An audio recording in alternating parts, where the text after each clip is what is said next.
bet you thought that I would lay down. No.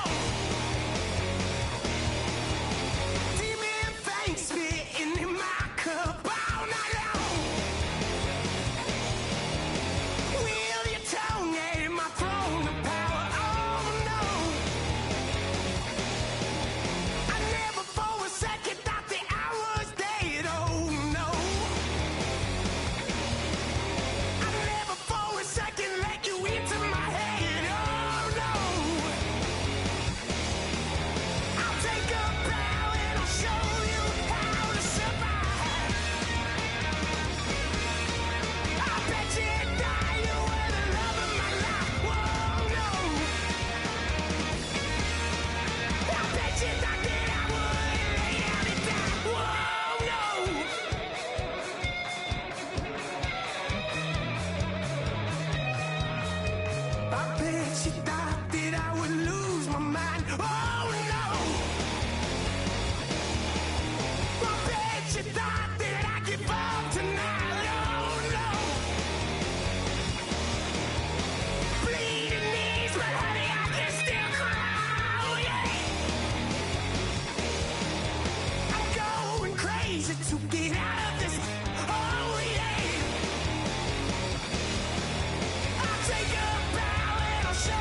crack of dawn, Monday morning coffee strong, pouring everything you got into a paycheck Friday night.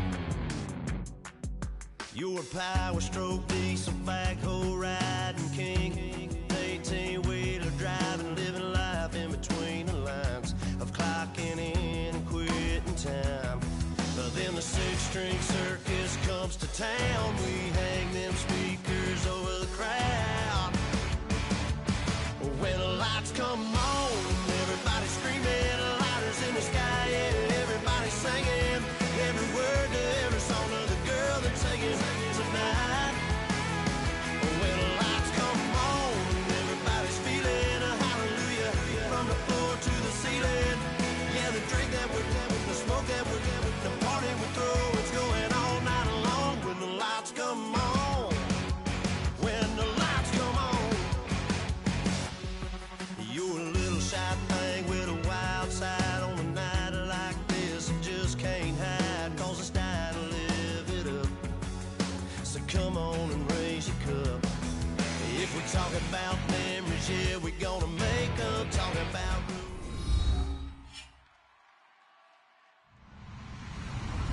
Hello, everybody. I'm Larry Ridley, and this is Madden 17 on EA Sports.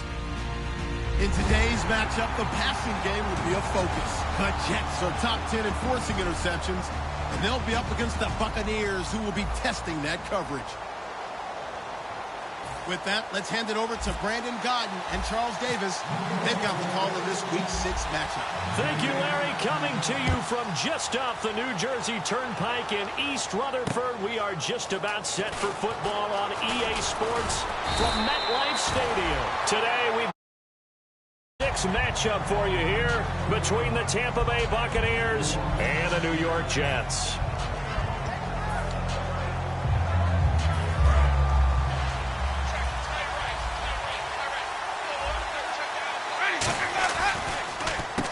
And he'll give it here to his running back. Takes this to the 27, give him 4 yards. Couple of Jets there in on the stop. And the offense on the field for the first time today, and they were high-powered a week ago. And they're beginning to believe that they've established a groove. They expect those type of performances each and every week. Running it, throwing it, they're precise. He's going to loft one deep left side here. And incomplete there. A nice hit. Jars the ball free and brings up third down. And a look now at how the Jets line up defensively. Calvin Pryor's exactly what you're looking for in a safety who polices the middle of the field.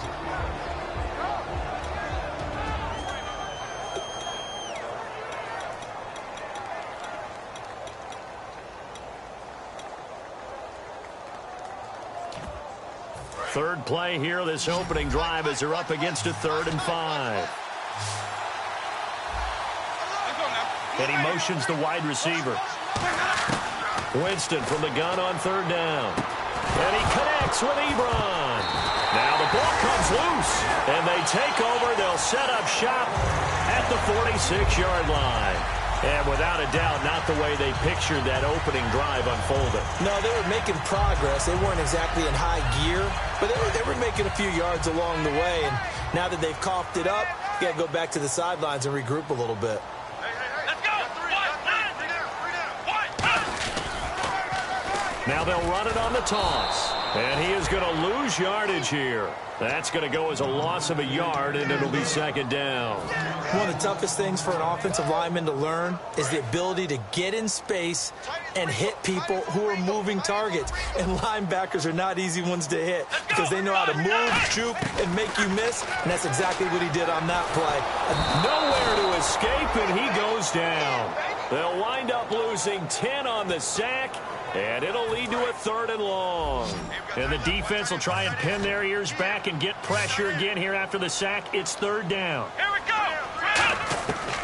Out of the gun, they'll look to throw. He's going to launch this thing way down into a double team, and it's intercepted. A great read, and it's picked off. And a big turnover there as his guys will get the football back. Now the Buccaneers offense gets ready to head back onto the field. And a fumble last time. Ball security. Talk about it all the time in the National Football League. They've got to be better at it on this drive. Don't you think that when every team gets together for the first time, I don't care if it's OTAs, mini camps, first day of camp in the regular season. And that's caught inside the 30. Touchdown, Tampa Bay. Their dangerous wide receiver, 81 yards. And the Bucs have taken a first quarter lead. It took them a while to get their speedster involved, but they found him downfield there. And what we've discovered as we've watched games is the speedster doesn't have to have a lot of catches, doesn't have to have volume in order to have a huge impact on the game.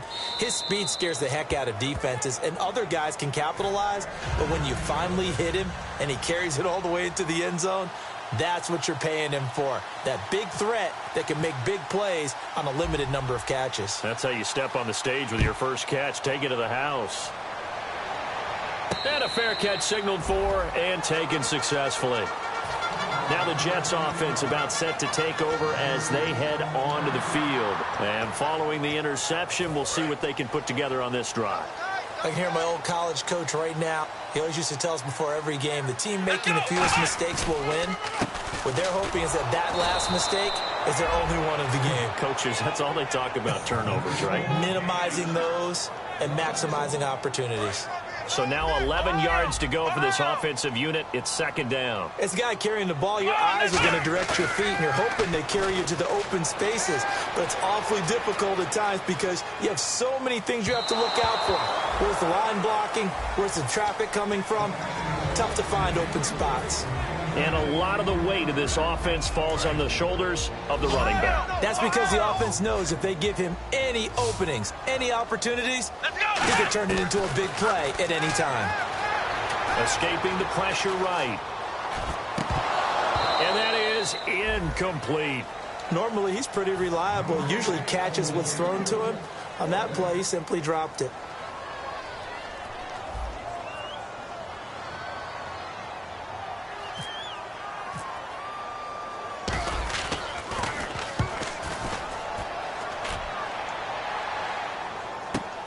Pulled in at the 24.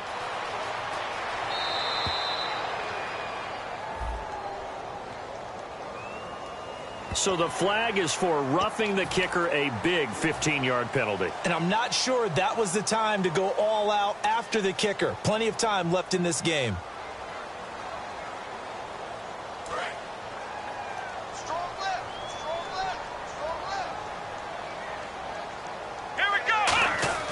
They go play action here on first down. He's got time. Now he's going to let it go deep left side.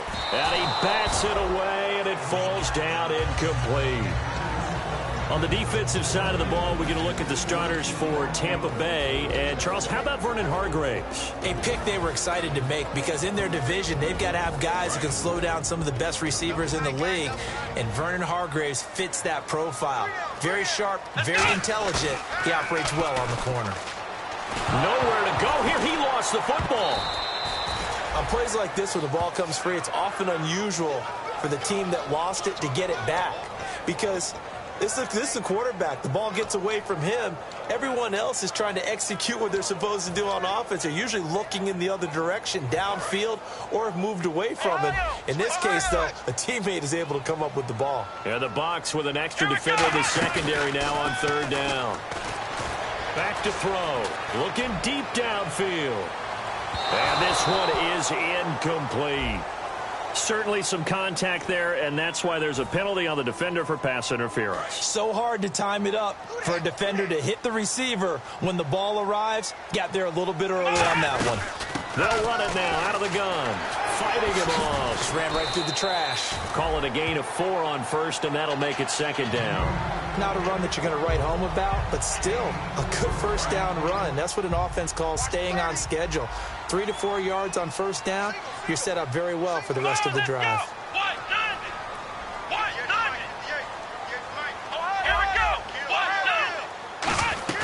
They'll run it now out of the gun. And this time he's not going anywhere. They'll get him down right at the line of scrimmage. Call it a gain of a yard, and it's going to bring up 3rd and 5. Play number 7 now coming up on the drive. 3rd and 5. Now they'll throw here out of the gun. Oh, the Buccaneer pressure too much. Down he goes. It's a loss of 10 on the sack, and it leads to 4th. Boy, he came in off the edge so quickly there. Look out, because that's exactly what it was being shouted by the offensive lineman to his quarterback, because he had no chance to block him. And this one is no good. He missed it. And this score will stay right where it is. So it's a sloppy beginning for him. An interception on their opening drive, and now a missed field goal here on drive number 2. Doesn't feel like they've shown up yet. It's been a very flat start. And against a team like this, you just can't let that happen. He'll try a little trickery here on the end around. And hard running's going to get him over the 40 to the 42. Give him 5 on the carry there, and it'll be 2nd down. But they certainly got dented with that first down run. So now they've got to be back on their heels a little bit as a defense. And after the play on the ground, that brings up 2nd down here.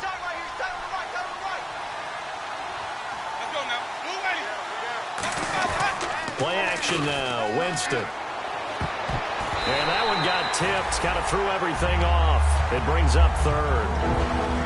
Well, we're not playing 3 yards in a cloud of dust football anymore. I got to get why those old school coaches sometimes didn't want to throw the football. Because if it's popped up in the air, it almost turns into slow motion. And both sides trying to get to the football, and you're holding your breath wondering whether it's going to go good or bad for your team. Throwing. Winston. Going for the deep ball. Got a man. It's caught at the 6-yard line. And they talked about how important the passing game was going to be against that defensive look. Good job there going to the air for the first down. It's all about preparation. It's all about planning. And then it's about execution. So they put it all together in practice. Okay, this is what we think we're going to see. This is how they get to it. And then when the game comes, read it and attack it. And he's going to fight his way forward here for a modest gain. Give him 4 on the carry there. It's 2nd and goal. When we talk about being on schedule, I think they're on schedule after that run, getting it right down there on the doorstep. Maybe even a little bit ahead, because now the defense can't dictate with pressure. They're guessing about where you're going to go. I might come right back at them with the same play, the same set, and see if they can stop them. And this is going to be incomplete. Mike Evans, the one he was looking for. And that'll bring up a 4th down. And that was a nice play. He knocked it away, but obviously you want the interception in this situation. You want to take away any chance that they have any decision to make on 4th down. But things happen so quickly in the end zone in this compressed area of the field that you're just happy to knock it away and not allow a touchdown. So give them 3 there. A good drive gets them inside the 5, but they couldn't punch it in. And credit this defense, too. That was the old bend but don't break approach. But it kept the offense out of the end zone. The kickoff unit is out on the field, and they will send this one away. And that'll carry over the back line of the end zone for a touchback. Now the Jets offense, they get ready to head back onto the field. And they had compiled a pretty long drive last time. Unfortunately, though, it ended with no points after the missed field goal. And that can hurt the psyche of a team, because as they drove downfield, you know you're never supposed to count points in your mind until they go up on the board.